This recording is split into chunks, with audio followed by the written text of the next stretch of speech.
Hello guys, good morning. இன்றைக்கி என்னோடய birthday vlog தான் பார்க்க போகிறோம். ஆக்சுவலாக இன்றைக்கி எனக்கும் அக்காவுக்கும் ஒரே நாள் தான் பர்த்டே அன்றைக்கி லேட்டாக தான் இருந்துச்சு. 8:30 ஆக போயிட்டு.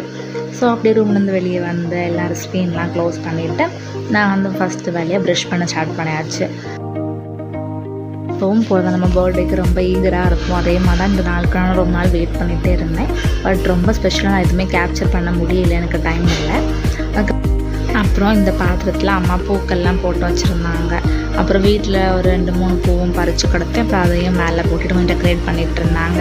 அப்புறம் மார்னிங் டிஃபன் வந்து இன்றைக்கி வீட்டில் உப்புமா அண்ட் டீ தான். பட் நல்லா பொறுமையாக சாப்பிடணுன்னுக்காக நான் வந்து அந்த வேலையெல்லாம் முடிச்சுக்கிட்டேன். வீடெலாம் பெருக்கிட்டு அதுக்கப்புறம் அழகாக டிவி போட்டு சின்சான் பார்த்துட்டு உப்புமா அண்ட் டீ இந்த காம்பினேஷன் ரொம்பவே பிடிக்கும். யாருக்கெல்லாம் பிடிக்குன்னு மறக்காமல் கமெண்ட் பண்ணுங்கள். நல்லா சாப்பிட்டுட்டு அப்புறம் மதிய வேலை இதில் தான் பயங்கர வேலை. மட்டன் பிரியாணி செய்ய போகிறோம். நானும் அம்மாவும் சேர்ந்து தான். அக்காவும் ஒர்க் போயிட்டு அப்பாவும் ஒர்க் போயிட்டாங்க. ரெசிபி கிளியராக கேப்சர் பண்ணல, பட் சம்திங் சொல்கிறேன். ஃபஸ்ட்டு குக்கரில் அதே 10 லிட்டர் குக்கர் தான். அதில் எண்ணெய் அப்புறம் ரம்பை எல்லாம் போட்டு நல்லா வதக்கிட்டு அப்புறம் வெங்காயம் 4 வெங்காயம் போல் வதக்கிட்டு அப்புறம் 2 மிளகாய் 3 மிளகாய் போட்டிங்கன்னா நல்லா காரமாக இருக்கும். அப்புறம் இந்த இஞ்சி பூடு பேஸ்ட் அப்புறம் கொத்தமல்லி இலை புதினா இலை இந்த 2ம் போட்டு நல்லா வதக்கிக்கணும். நல்லா வதக்கினதுக்கப்புறம் நல்லா வதங்கி முடிச்சதுக்கப்புறம் 4 பழம் தக்காளி போட்டு அதையும் நல்லா பீஸாக வெட்டி வச்சுருக்காங்க அம்மா.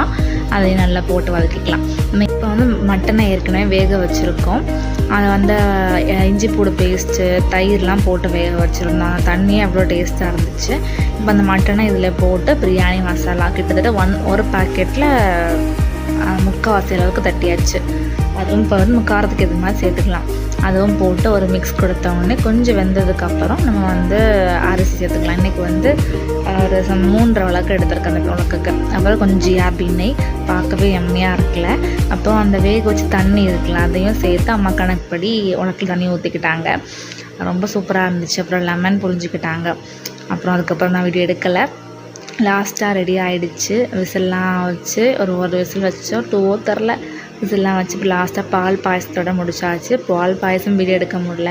அப்புறம் வீட்டுக்கு தாத்தா மாமாலாம் வந்திருந்தாங்க. அவங்களுக்கெல்லாம் நல்லா பரிமாறிட்டு கேக்லாம் கட் பண்ணி முடிச்சாச்சு. இதுதான் என்னோடய பர்த்டே அவுட்ஃபிட். நல்லபடியாக எங்களோட பர்த்டே கம்ப்ளீட் ஆகிடுச்சு.